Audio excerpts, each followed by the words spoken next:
est parti pour un petit rassemblement auto dans un petit village à 2 pas de chez moi, donc très proche de Montpellier, qui s'appelle Les Matelles. On va voir ce qu'on va y trouver. Bon là on y va de bonne heure. On fera un petit point sur les véhicules sur place. Alors c'est un rassemblement un peu particulier aujourd'hui, enfin particulier non, mais il est réservé aux véhicules de plus de 30 ans. Voilà. Donc moi je peux me permettre d'y aller avec la Corvette, puisque la Corvette a cette année 35 ans. Donc voilà, elle fera partie du bon mood. Donc écoutez, une fois qu'on arrive là-bas, on va voir ce qu'on y trouve. Parti pour la découverte de ces véhicules anciens qu'on va croiser aujourd'hui. Bon ben nous voilà sur site. Donc on a pas mal de choses en multimarque. Donc on va faire un peu le tour là. Je vais vous filmer quelques spécimens. On va essayer de choper un propriétaire d'une voiture aussi pour faire un petit point.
Donc je vous présente Eric, propriétaire de cette petite engin.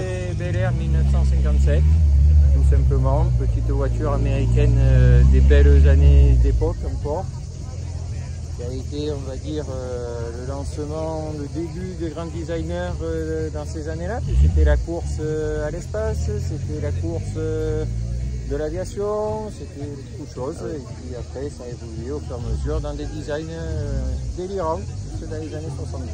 Une 4 portes en montant et amusez-vous à la regarder. Voilà, exactement. Donc on va faire un petit tour général de la voiture en vidéo. La motorisation dessus?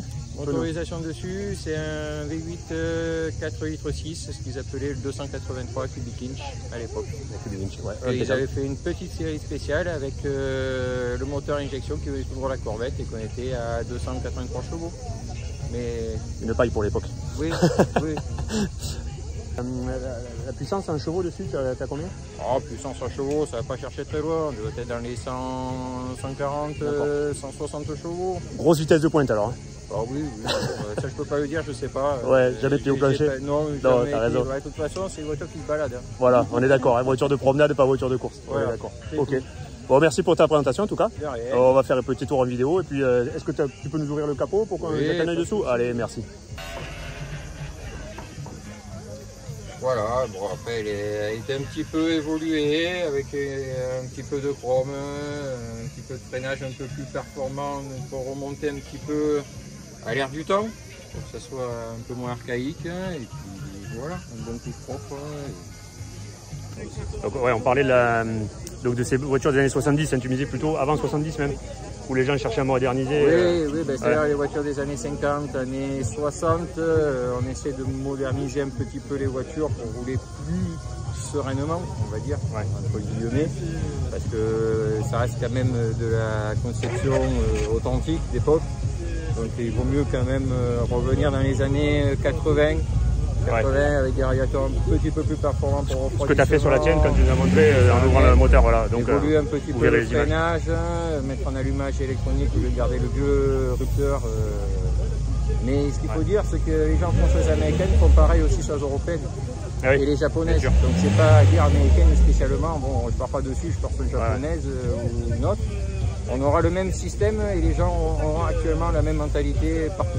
Partout, ouais, c'est une généralité. C'est une généralité pour même les italiennes, les françaises, les allemandes, les vieilles années. On fait tout pareil, on ramène tout un peu dans les années 80, juste avant l'injection. Juste avant l'injection, ouais, voilà. Ce qui n'est pas mon cas. Ah bah oui, mais ça c'est encore une autre physionomie de voiture. Et là, c'est des voitures qu'on va dire, on tourne la clé, on part. C'est ça, exactement. Ouais. Bon, encore merci Eric en tout cas pour cette présentation. Plus que complète. J'espère qu'on aura l'occasion de se croiser sur d'autres assos. Oui, bonne journée, amusez-vous bien. Je te remercie. J'espère que ça vous aura intéressé. Ouais.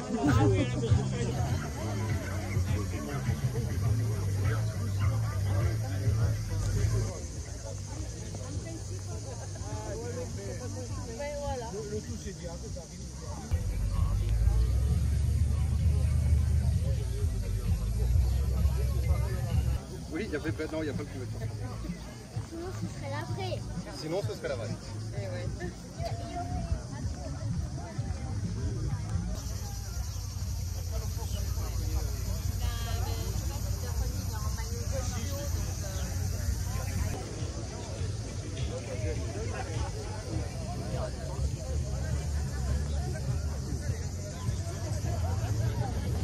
Bon voilà, reparti des Mattel, un rassemblement hyper sympa là, on a fait des nouvelles connaissances, donc je vous allez voir ça dans la vidéo là que je vais vous préparer.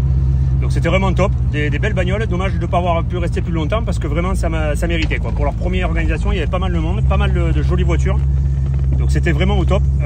Du coup bon, espérer la prochaine édition, qu'on revoit des aussi beaux modèles et d'avoir aussi des belles rencontres comme ça. C'est toujours le plaisir d'aller sur des rassemblements pour croiser des gens un peu différents. Tout ça pour la même passion, les anciennes. Restez à l'écoute et puis pensez à liker la petite vidéo, puis à vous abonner pour la suite des vidéos sur mes rassemblements automobiles. Allez, salut!